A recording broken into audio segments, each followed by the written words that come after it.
bowling alley, burglarizing an arcade game. And upon exiting the building, a security guard grabbed my arm, so I ran.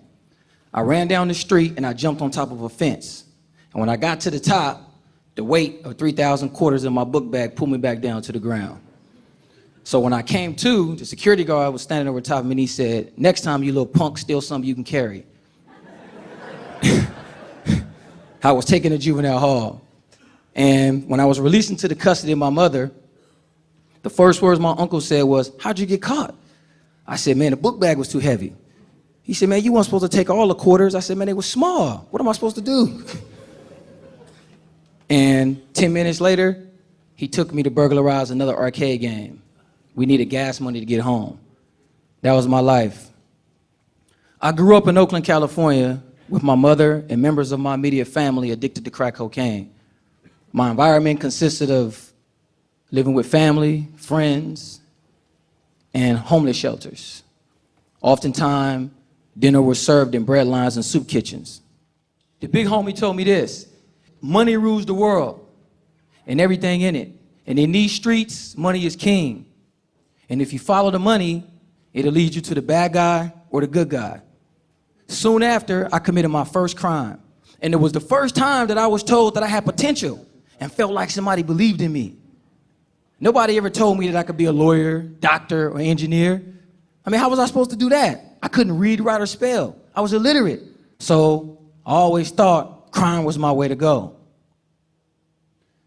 And then one day, I was talking to somebody and he was telling me about this robbery that we can do.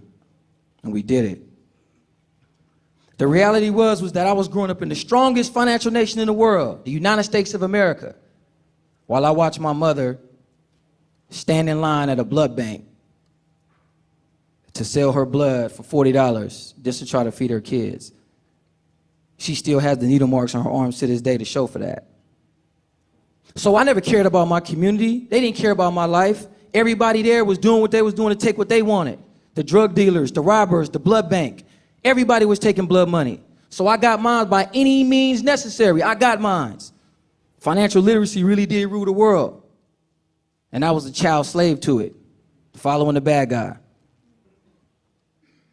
At 17 years old, I was arrested for robbery murder. And I soon learned that finances in prison rule more than they did on the streets, so I wanted in. One day, I rushed to grab the sports page of the newspaper so my cellie can read it to me. And I accidentally picked up the business section. And this old man said, "Hey, youngster, you pick stocks?" And I said, "What's that?" He said, "That's the place where white folks keep all their money." And it was the first time that I had saw a glimpse of hope, a future. He gave me this brief description of what stocks were, but it was just a glimpse. I mean, how was I supposed to do it? I couldn't read, write, or spell. The skills that I had developed to hide my illiteracy no longer worked in this environment. I was trapped in a cage, prey among predators, fighting for freedom I never had. I was lost, tired, and I was out of options. So at 20 years old, I did the hardest thing I'd ever done in my life. I picked up a book. And it was the most agonizing time of my life. Trying to learn how to read, the ostracizing from my family, the homies. It was rough, man. It was a struggle. But little did I know, I was receiving the greatest gifts I'd ever dreamed of. Self-worth, knowledge, discipline. I was so excited to be reading that I read everything I can get my hands on. Candy wrappers, clothing logos, street signs, everything. I was just reading stuff. Just reading stuff. I was so excited to know how to read and know how to spell. The homie came up and said, "Man, what you eating?" I said, C-A-N-D-Y, candy. He said, "Let me get some." I said, N-O, no. It was awesome. I mean, I can actually now, for the first time in my life, read. The feeling that I got from it was amazing. And then at 22, feeling myself, feeling confident, I remember what the OG told me. So I picked up the business section of the newspaper. I wanted to find these rich white folks. So I looked for that glimpse.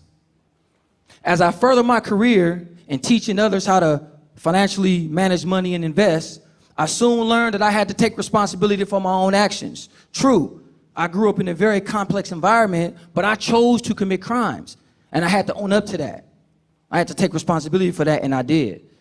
I was building a curriculum that could teach incarcerated men how to manage money through prison employments.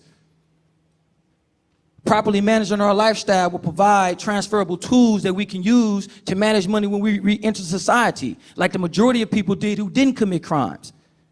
Then I discovered that according to MarketWatch, over 60% of the American population has under $1,000 in savings.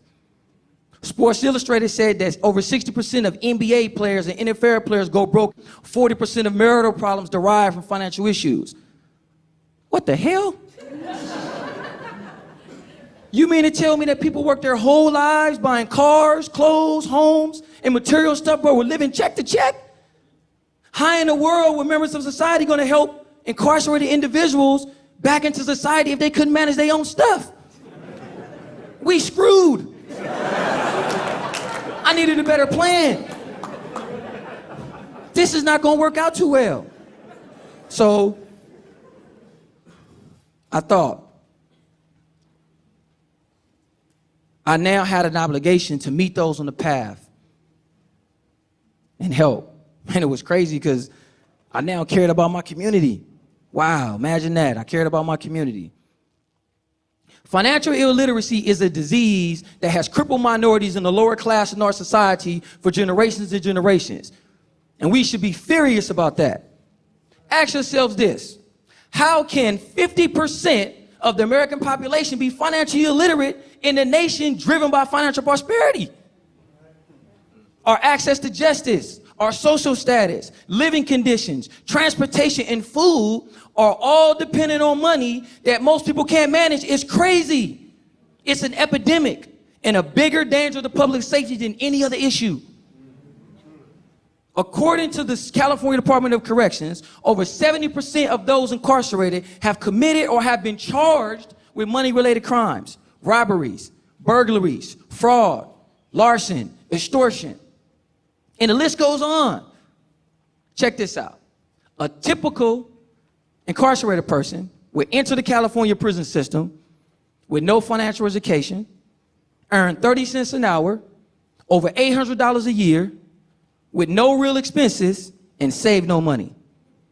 Upon his parole, he will be given $200 gate money and told, hey, good luck, stay out of trouble, don't come back to prison. With no meaningful preparation or long-term financial plan, what does he do? At 60, get a good job or go back to the very criminal behavior that led him to prison in the first place? You taxpayers, you choose. Well, his education already chose for him, probably. So how do we cure this disease? I co-founded a program that we call Financial Empowerment Emotional Literacy. We call it FEEL. And it teaches how do you separate your emotional decisions from your financial decisions. And the 4 timeless rules to personal finance. The proper way to save. Control your cost of living. Borrow money effectively. And diversify your finances by allowing your money to work for you instead of you working for it. Incarcerated people need these life skills before we re-enter society. You can't have full rehabilitation without these life skills. This idea that only professionals can invest and manage money is absolutely ridiculous. And whoever told you that is lying.